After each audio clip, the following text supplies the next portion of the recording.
자, 오늘 우리에게 주신 하나님 말씀은 신명기 1장 31절 말씀입니다. 우리 다 함께 한 목소리 합독합니다.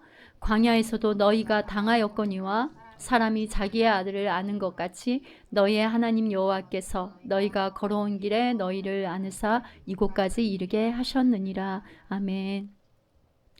여러분, 사무엘하 13장부터는요, 이제 나단을 통해서 다윗에게 하나님께서 말씀하시는 징계의 내용이 이제 구체적으로 시작이 돼요.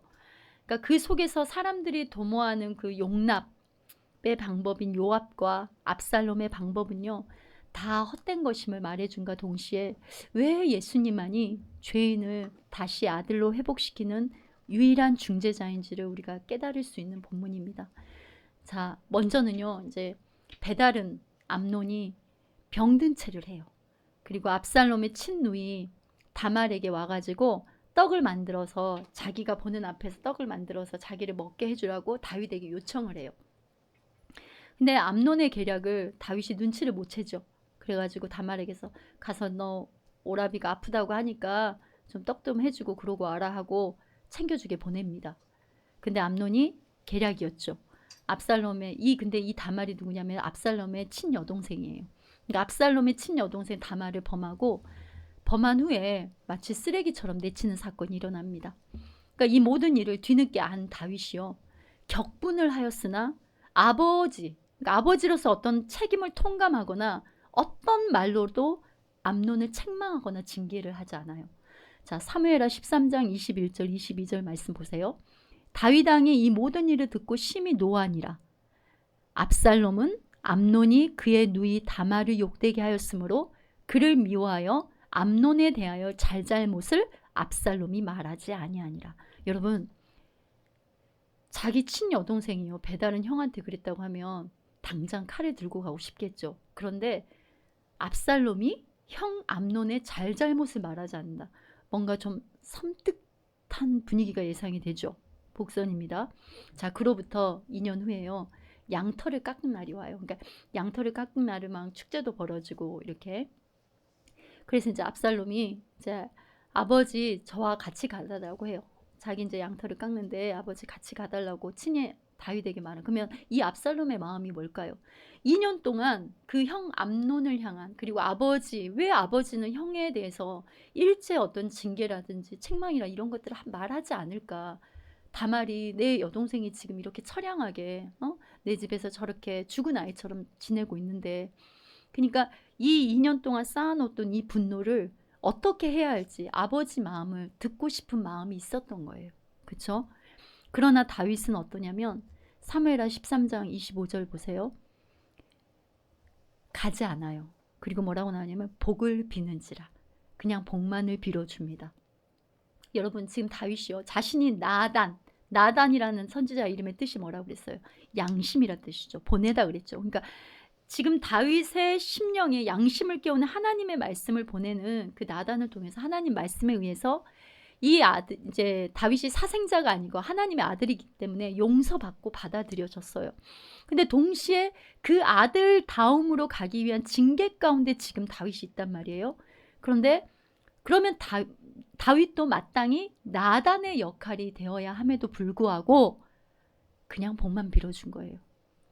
다윗은 하나님의 말씀이 아니라 정으로, 그냥 인간의 정으로 암논에게도 압살롬에게도 지금 하고 있는 겁니다. 마침내 압살롬은 치밀하고 잔혹하게 암논을 살해하고요, 어머니 고향 외가로 도망가요. 그술로 도망가서 3년을 거기서 삽니다. 그러니까 다윗 왕이 근데 이제 아들 압살롬을 향해서 계속 정이 끊는 것을 요압이 알아차리죠. 그래가지고 사무엘하 14장 2절 말씀 보세요. 요압이 드고아에 사람을 보내가지고 웬 한 지혜로운 여인을 이렇게 딱 말 그대로 어떤 자신의 그 계략에 이 여인을 이렇게 끌어들이는 거죠. 근데 여러분 보세요. 요압이 드고아에 사람을 보내. 자, 방심의 침상에서 다윗이 어때요? 요압을 통해서 우리아를 죽이려고 살인을 보내죠. 사람을 계속 보내죠. 그런데 이번에는 누가 그렇게 하고 있습니까? 요압이 그렇게 하고 있잖아요. 그렇죠? 그러니까 다윗이 방심의 침상에서 살인을 보내는 방법과 같이 다윗의 가장 가까운 신복인 요압이 이제는 사람을 보내가지고 한 여자를 변장시켜요. 그리고 그 여자한테 할 말까지 입에 넣어줘요. 그리고 압살롬과의 화해를 자신이 주선하려고 합니다. 그런데 요압이 이 두고와 여인에게 넣어준 말을 한번 보세요. 뭐냐고 하냐면 내가 아들이 둘이 있는데 싸워가지고 한 아들이 다른 아들을 살해했어요. 이렇게 말을 하면서 자 사무엘하 14장 6절 말씀 보세요. 함께 합독합니다. 이 여종에게 아들 둘이 있더니 그들이 들에서 싸우나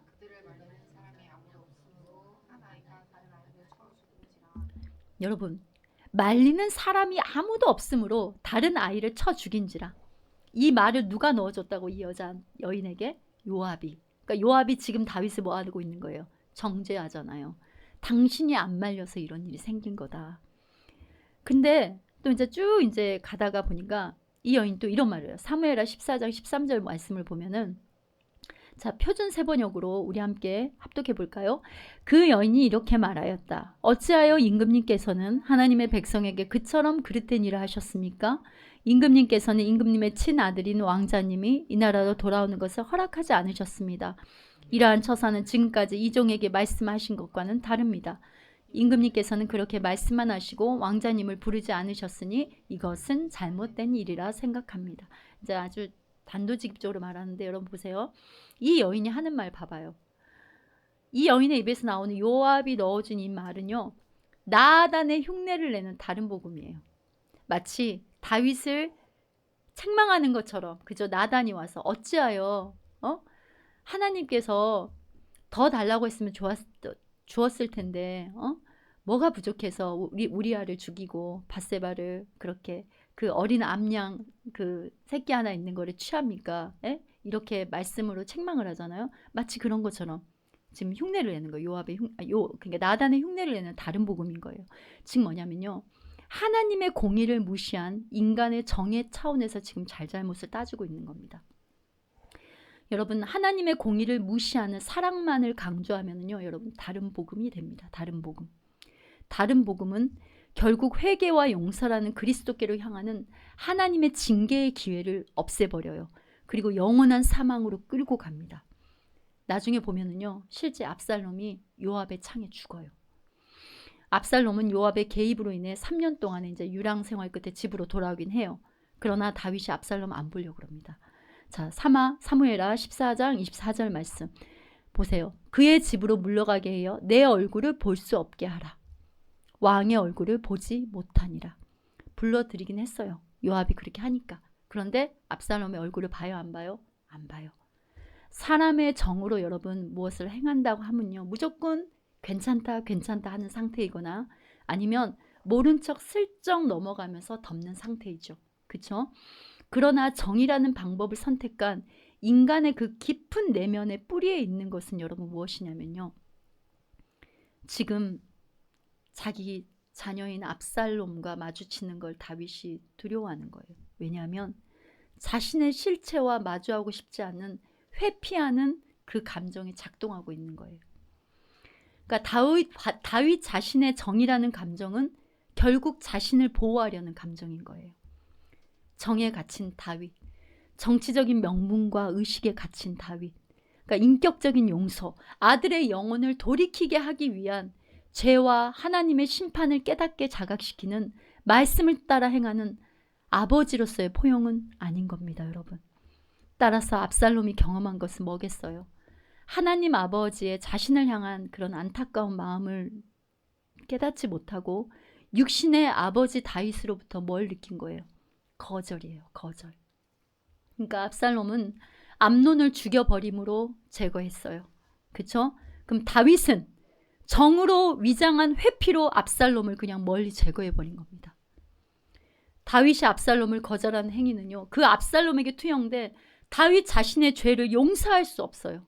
자신의 죄를 처리할 수도 없는 자신이 하나님으로부터 받았던 그 풍성한 사랑을 흘려보내기에는 너무 부족한 죄인임을 지금 처절히 보여주고 있는 거예요. 결국 요압이 드고와 여인의 입에 할 말을 넣어서 다윗의 인간적인 부성을 자극해서 문제를 해결하려고 하는 그 계획은 압살롬에게는요. 죄만 더 번지는 결국은 사망으로 떨어지게 합니다. 요압의 계획은요, 결국 요압의 이름의 뜻이 여러분, 하나님은 아버지시라는 뜻이에요. 그러니까 요압의 이름의 뜻처럼 하나님만이 진정한 아버지이라는 것을 드러내는 사용된 도구일 뿐인 겁니다. 지금 요압은. 인간의 죄의 문제, 용서의 문제는 결국 어떤 것으로도 여러분 해결할 수가 없어요. 육신의 소욕인 인간적인 정, 율법적 의로움의 형식적 노력은요, 진정한 관계 회복과 용서가 불가능한 것을 지금 보여주는 겁니다. 오늘 본문의 요압의 이런 행동을 통해서요, 하나님은 복음의 중요한 원리를 지금 우리에게 전달하고 계시는데요. 먼저는 인간의 죄와 용서의 문제를 중재할 수 있는 존재 자체가 인간은 되지 못합니다.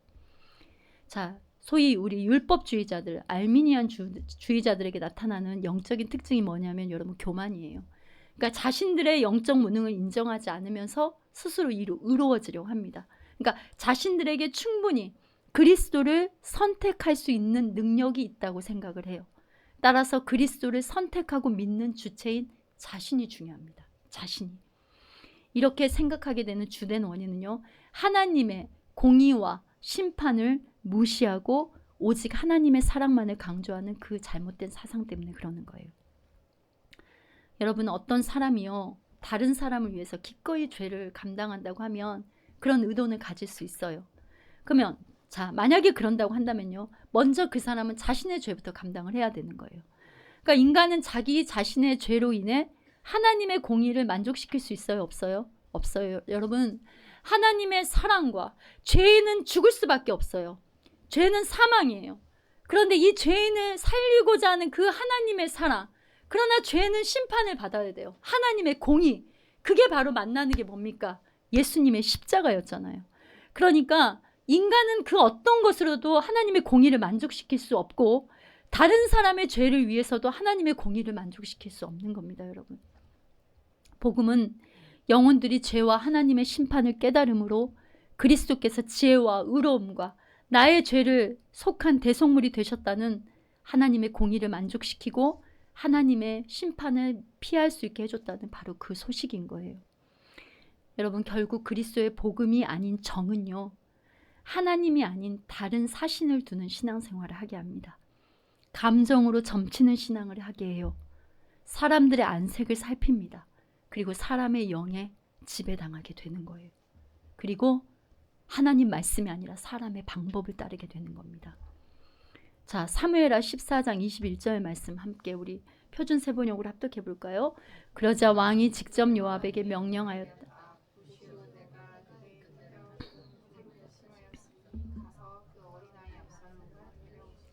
보세요. 다윗이 하나님께 엎드려서 하나님, 내가 지금 요압이 압살롬을 데려오라고 저렇게 하는데 하나님, 지금 이때가 압살롬을 데려와야 될 때입니까?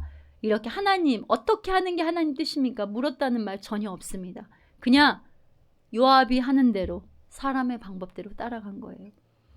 자, 그러면 오늘 본문에 압살롬을 통해서도 하나님이 우리에게 주시는 메시지는 뭐냐면요, 인간은 자신이 스스로 자신의 죄를 처리할 수도 회개할 수도 없다는 거예요. 보세요. 이제 다윗은 요압을 통해 우리아를 죽임으로 자신의 죄를 해결받으려고 했죠. 여러분, 그렇죠?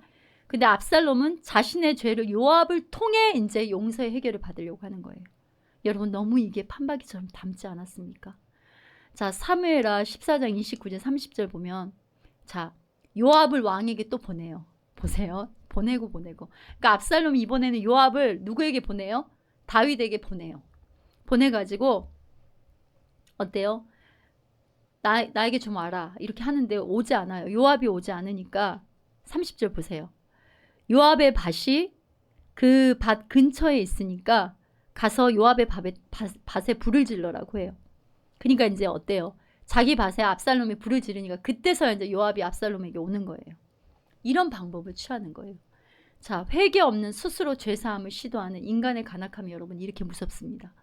그러니까 선악과를 먹은 인간은 생명나무도 탐할 수밖에 없는 거예요. 그래서 여러분, 하나님이 그룹들과 두루 도는 불칼을 두어서 그 생명나무의 길을 지키게 한 거예요. 왜냐하면 선악과를 따먹었는데 생명나무까지 또 영원한 사망으로 이제 떨어질 수밖에 없는 거예요. 회복의 여지가 없는 거예요. 우리아의 사건에서 이미 보았듯이 다윗이 요압을 시켜 자신의 죄를 덮으려는 행위와 압살롬이 지금 요압을 시켜서 자신의 용서를 받아내려는 행위가 그대로 판박이처럼 어쩜 이리 동일합니까, 여러분? 사무엘하 14장 32절에 자, 요압 압살롬의 말을 한번 들어보세요. 들으소서. 나는 당신에게 사람을 보내어 이렇게 말했소. 빨리 와달라고. 내가 당신을 왕께 보내 계속 거기 있는 편이 더 나았겠습니다. 하고 엿듣고 싶소. 제가 그 술에서 돌아온 것이 무슨 소용이 있습니까? 차라리 내가 왕을 뵐 수 있게 해주시오. 왕이 보시기에 내게 죄가 있다면 나를 죽이셔도 좋소. 이거 이 말이에요. 좀 왕한테 가서 말 좀 전해라. 나를 이렇게 계속 보지 않을 거면 나를 뭐하러 오라고 했냐. 그냥 그 술 외갓집에 있다고 하지. 그러면서 마지막에 하는 말이 뭐예요? 왕이 보시기에 내게 죄가 있다면 나를 죽이셔도 좋소.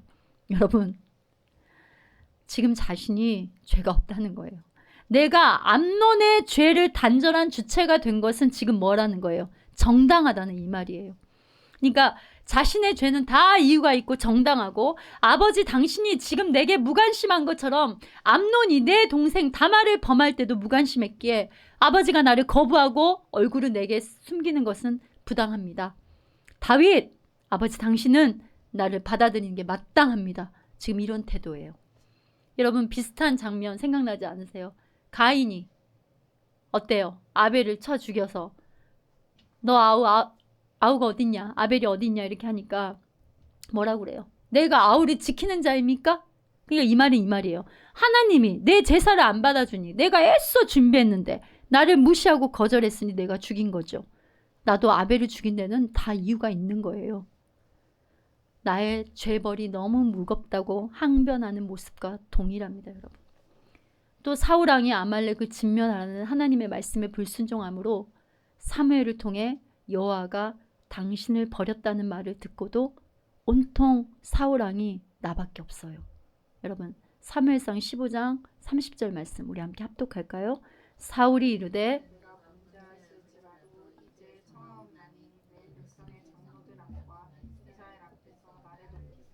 나와 함께 돌아가서 내가 당신의 하나님 여호와께 경배하소서 하니라. 여러분, 이 짧은 한 구절에 보세요. 내가, 나를, 나와, 내가. 지금 하나님의 말씀이 떨어졌으면 살려고 회개해야 되잖아요. 그죠?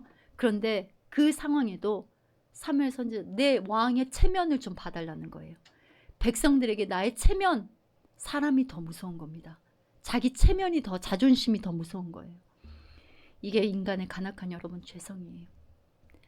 하나님의 말씀이 떨어진 자리에도 자신의 항변과 합리화, 내가 원하는 소위 정욕대로 나를 용서해달라는 거예요. 내가 원하는 방식대로 나를 용서해달라는 거예요. 여러분, 그래서 말씀대로가 아니라 인간의 정으로 하는 신앙생활은요, 반드시 내 편리와 내 감정과 내 방법이라는 이걸 관철시키려고 하는 정욕, 바로 이 거역이 하나님 앞에서도 숨어서 작동하고 있는 겁니다. 여러분, 왜 하나님이 인간의 몸을 입고 이 죄인을 구원하시기 위해 오실 수밖에 없는지 여러분 너무나 분명히 아시겠죠? 요압이 바로 우리의 모습이에요. 압살롬이 바로 우리의 모습입니다. 내가 내 죄에 대해서도, 다른 사람의 죄에서도 내가 잘잘못을 따져서 내 때에 내가 해결하고 내가 주체자가 되려고 하는 거, 그게 바로 우리의 죄성인 요압을 나타내는 거고, 압살롬. 하나님의 말씀이 떨어져도요, 하나님도 내 방법대로 나를 용서해 줘야 된다는 거예요. 여러분, 인간은 죄 앞에서 이렇게 무능해요. 죄가 죄임도 인식하지 못하는 겁니다. 자, 우리 좀 길지만 로마서 3장 10절에서 18절 말씀, 하나님의 말씀 우리 함께 합독합니다. 기록된 바 의인은 없나니 하나도 없으며 깨닫는 자도 없고 하나님을 찾는 자도 없고 다 치우쳐 함께 무익하게 되고 선을 행하는 자는 없나니 하나도 없도다.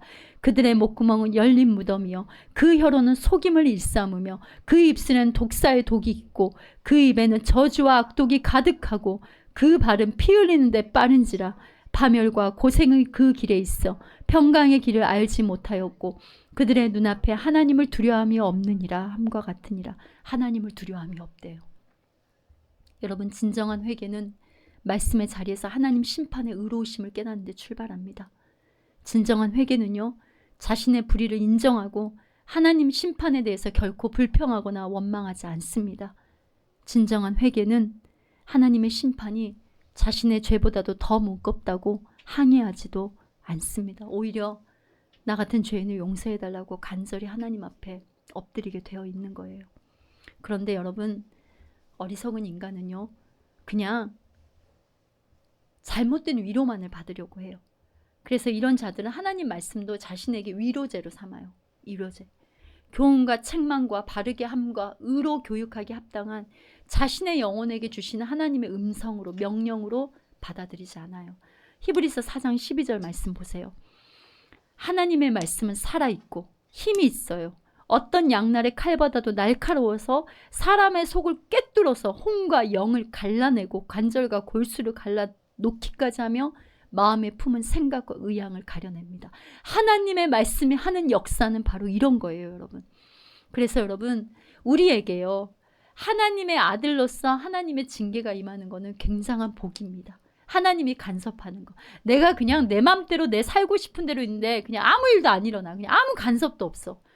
그것은 지금 빨간 사이렌이라고 그랬잖아요. 하나님의 징계가 우리에게는 복인 겁니다, 여러분. 압살롬 역시 요압으로 대표되는 인간적인 방법과 율법 원리로는 도저히 완전한 아버지의 용서를 받아낼 수 없는 우리의 모습이자 내가 압살롬 자리에 있었던 죽은 자식이었습니다. 우리도 압살롬처럼 죄인과 반역자로 나무에 매달려 마땅히 죽어야 하고 온갖 사단의 정죄의 창에 찔러 죽을 인생이었습니다. 압살롬이 나중에 어떻게 죽습니까? 이제 전쟁 중에 이제 쫓겨서 가다가 나무에 그 풍성한 머릿결. 압살롬은요, 굉장히 외모가 준수했다고 합니다. 그리고 그 머릿결이 굉장히 사람들이 탐할 정도로 풍성하고, 근데 가다가 그 머리가 나무에 걸리잖아요. 그래가지고 말은 빠져나가고 나무에 이제 걸려 있는데 어때요? 다윗이 요압에게 죽이지 말라고 했어요. 전쟁에 나가기 전에. 그런데 어때요? 요압이 죽여버리죠. 창 3개를 가지고 찔러서 죽여버리고 그 옆에 이제 군사들이 둘러싸서 압살롬을 그렇게 대롱대롱 매달려 있는데 죽이죠.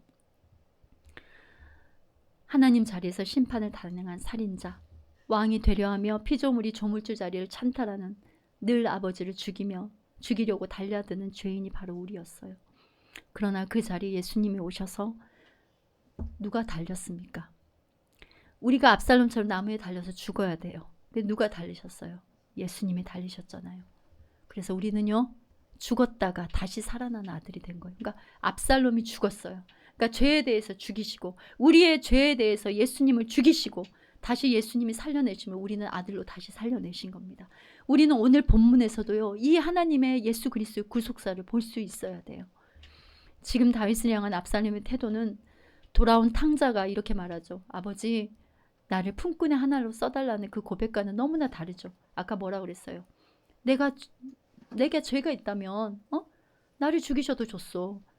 그런데 탕자는 아버지에게 돌아서 어떻게 했어요? 나를 품꾼이라도 써달라고. 자, 압살롬과 탕자의 다른 점은요, 다윗의 유한한 부성은요, 정으로 적당히 덮었고요, 요압이라는 인간적인 방법을 수용함으로 형식상 돌아옴이었어요. 근데 신약의 탕부의 부성은요, 탕자의 아버지 탕부의 부성은요, 집을 나간 탕자를 사람을 동원해서 찾거나요, 사람을 힘을 빌려서 데려오지 않았습니다. 광야에서 그 탕자가 자신의 비참함을 느끼는 징계를 허용하셨어요. 여러분, 이게 율법적인 불완전한 부성과 완전한 하나님의 지혜의 부성과는 이렇게 다른 겁니다. 징계가 없이 인간의 정에 속임은요, 결국 아버지를 향한 거역을 낳는 거예요. 그래서 급기야 압살롬이 이렇게 반역을 일으키는 겁니다. 그러니까 이제 이때서야 어떻게 하냐면 다윗이 또 도망을 가요. 그러니까 다윗이 선택한 거는 이제 이때서야 선택한 게 도망과 기도입니다. 다윗에게서 우리의 연약하고 죄성의 자리를 그대로 본과 동시에 그 자리에 오셔서 회복시키는 예수님을 우리가 보아야 합니다. 여러분, 아들 압살롬을 인한 고난의 쓴 잔을 기꺼이 마시고요, 아들 압살롬의 반역과 수치를 다 뒤집어 쓰고 광야를 통해 왕이 된 다윗이 여러분 다시 더 깊은 광야로 또 들어갑니다. 광야에서 유한한 아버지가 영원한 아버지를 만나는 거예요. 그러니까 인간적 부성이 하나님 아버지의 부성을 만나는 거예요. 광야에서 다윗다움을 다시 회복하는 겁니다. 여러분, 결국 누구든요 아버지의 사랑인 예수님을 이 땅의 나그네 여정 동안 깊이 만나야 되는 거예요. 이 땅에 여러분, 부모라는 하나님이 허락한 자리를 우리도 역시 살아가고 있어요. 엄마와 아빠의 자리, 그쵸? 근데 정만 가득한 우리가 정든 집이 아니라요, 하나님 말씀이 거하시는 광야교회로 사는 정체성입니다. 여러분, 광야는요 미드바르예요. 미는 장소를 말하고 따바르는 말씀이에요. 그러니까 광야는 하나님의 말씀이 임하는 장소예요. 하나님의 말씀이 임하고 이루어지는 곳이에요. 그러면 바로 우리가 광야교회예요. 우리가 광야인 거예요. 그러니까 우리의 심령이 말씀이 임하는 광야인 겁니다. 여러분, 그러기에 성전인 교회인 우리는 말씀을 먹고 내 심령, 내가 속한 모든 곳이 말씀이 임하는 광야로 서 있는 겁니다. 그러니까 정은 결코요, 우리가 정으로 만약에 자녀들을 대하면 옳고 그름과 혈과 육의 싸움이라는, 내 자신도 하나님 앞에 불순종만 낳고요, 자녀 역시 부모 앞에 불순종만 낳는 결과가 오는 겁니다. 부모의 심정이 하나님께로 깊게 묻고요, 하나님께로 도망하는 자녀를 향한 애통의 기도는요, 자녀에게서 분명 기도하는 부모님의 그 등의 그림자를 통해서 예수님의 그 그늘을 성령이 보게 하십니다. 그러기에 부모의 심정은요, 그 자체가 말씀을 먹고 말씀을 주는 즉 광야에 서 있어야 되는 거예요. 그러니까 우리 자식을 키우다 보면 어떻습니까? 자녀 키우다 보면 우리 심정이 그냥 쩍쩍 갈라지는 마른 땅이 될 때가 많잖아요. 자, 지금 압살롬을 피해서요, 예루살렘 고지에서 여리고 길을 따라서 이제 요단 강야로 다윗이 지금 내려가고 있는데, 이 길이 어떤 길이냐면 여러분, 1000년 뒤에, 그러니까 압살롬을 피해서 지금 다윗이요 광야로 나가는 그 길이요, 1000년 뒤에 예수님이 고난받고 돌아가시기 위해 올라가셨던 바로 그 길을 내려가고 있어요. 자, 사무엘하 15장 30절 말씀 우리 함께 합독합니다. 다윗이 감난산길로 올라갈 때 그의 머리를 그가 가리고 맨발로 울며 가며 그와 함께 가는 모든 백성들로 각각 자기의 머리를 가리고 울며 올라가니라. 이게 나중에 예수님이 골고다를 오르시는 바로 그 예표적인 모습이고요. 시편 22편은요 광야에서 하나님을 향해서 다윗이 애통을 한 건데요, 결국 예수님의 애통을 그대로 담고 있어요. 여러분, 시편 21편의 1절 말씀 보세요. 나의 하나님, 나의 하나님, 어찌하여 나를 버리시나입니까? 어찌하여 그를 멀리 계셔서 살려달라고 울부짖는 나의 간구를 듣지 아니하십니까? 여러분, 기억나는 문구가 없습니까? 이것은 지금 다윗이 하나님 앞에 나의 하나님, 나의 하나님, 어찌하여 나를 버리셨나입니까? 이거예요. 엘리 엘리 나마 아잡타니, 히브리어로는 이렇게 말한 거예요. 근데 이것을 신약의 예수님이 엘리 엘리 나마 사박다니, 아람어로 그대로 말씀하신 겁니다. 아시겠어요, 여러분?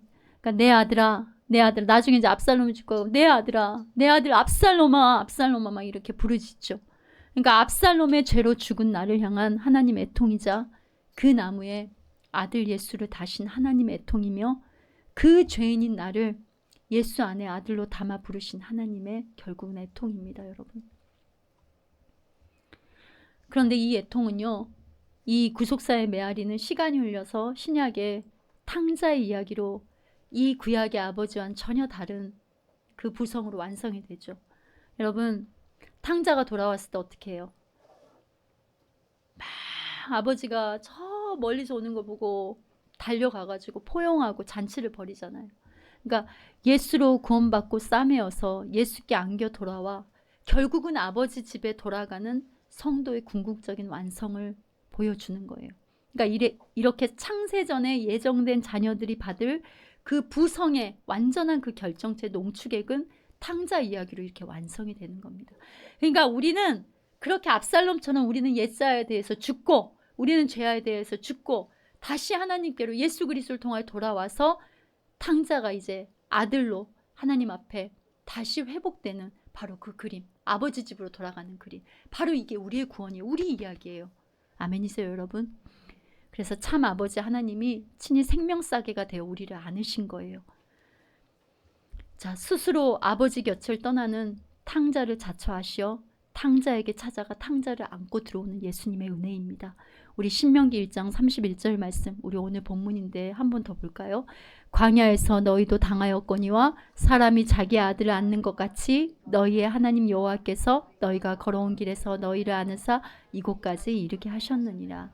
아멘입니다. 여러분, 성도 여러분, 이처럼 신구약을 관통하는 율법적 불완전한 부성과요, 완전한 은혜의 부성 사이에는 완전한 하나님이 완전한 인간이 되어 내려오셔서 깊이 들어가 죽으신 광야가 있었습니다. 율법적이고 형식적인 인간적인 정의 유한함과 진정한 사랑과 용서, 긍휼의 완전함이 이 사이에 광야로 나간 아버지가 계셨던 겁니다. 여러분, 그렇다면 여러분, 우리 삶 역시 예수님이 오시는 그날까지 광야 교회로 잠시 나그네로 보내는 시간 동안 아들 예수님을 닮은 삶의 자리로 우리도 지나가게 되어 있다라는 거예요. 그러니까 이 땅에 사는 동안 하나님의 이 사랑을 체험하는 우리 친구들 삶의 현장학습 가잖아요. 그런 것처럼 우리도 현장 삶의 체험학습 중에 있는 겁니다. 예수가 광야에 오심으로 우리에게 떠남과 새 창조라는 이중적 떠남이 일어나는 새로운 길을 열어주신 거예요. 그러니까 우리의 삶은 여러분, 복음이 아니면 해석될 수 없는 특별한 은혜를 받은 자가 바로 우리입니다. 여러분, 출애굽할 때 하나님께서 이스라엘 백성들에게 어린 양을 먹을 때 어떻게 먹으라 그래요?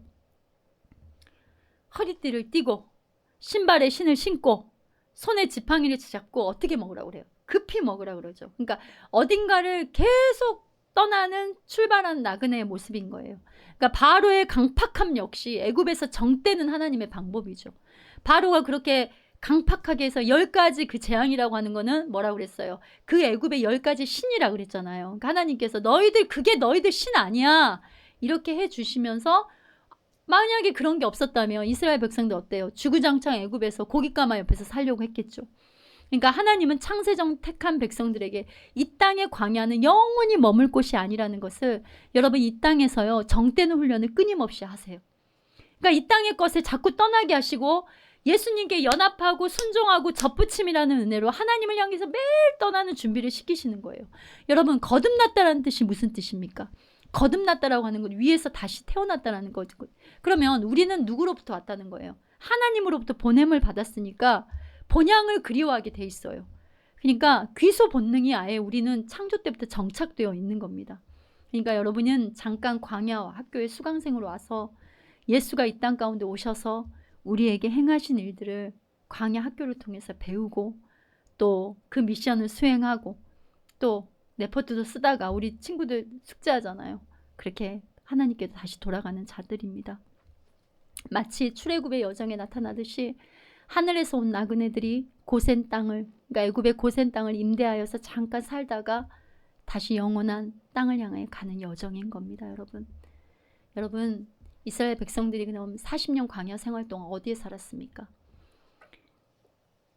농원을 만들거나 첨단 산업단지를 만들지 않았어요.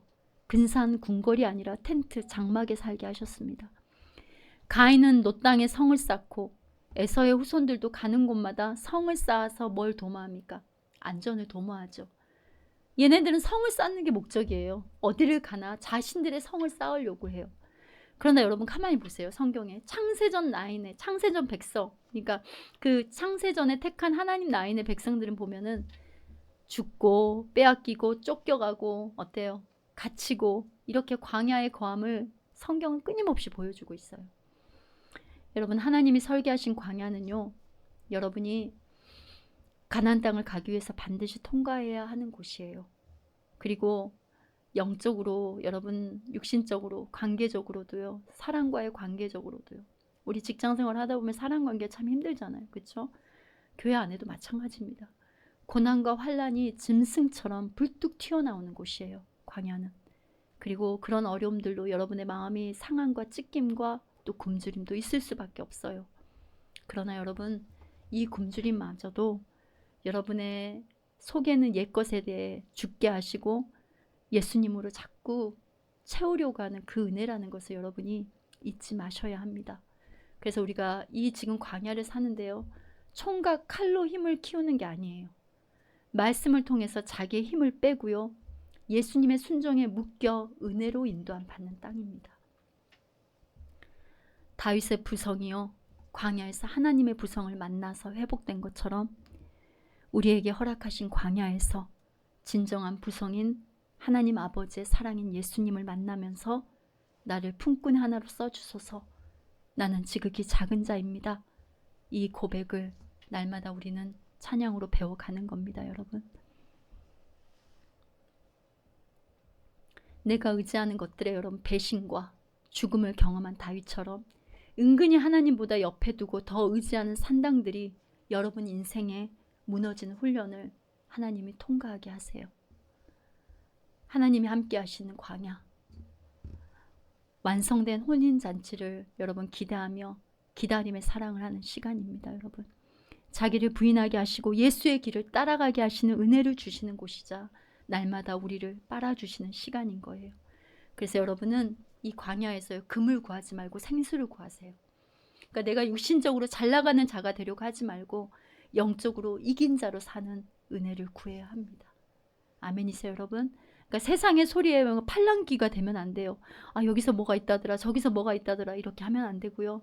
말씀에 귀 있는 자로 딱 전방 주시고 그런 마음으로 봐야 됩니다. 그래서 항상 우리 아버지의 부성을 만나는 우리 아파리케 성도님들 되시길 바랍니다. 우리 함께 기도하도록 하겠습니다.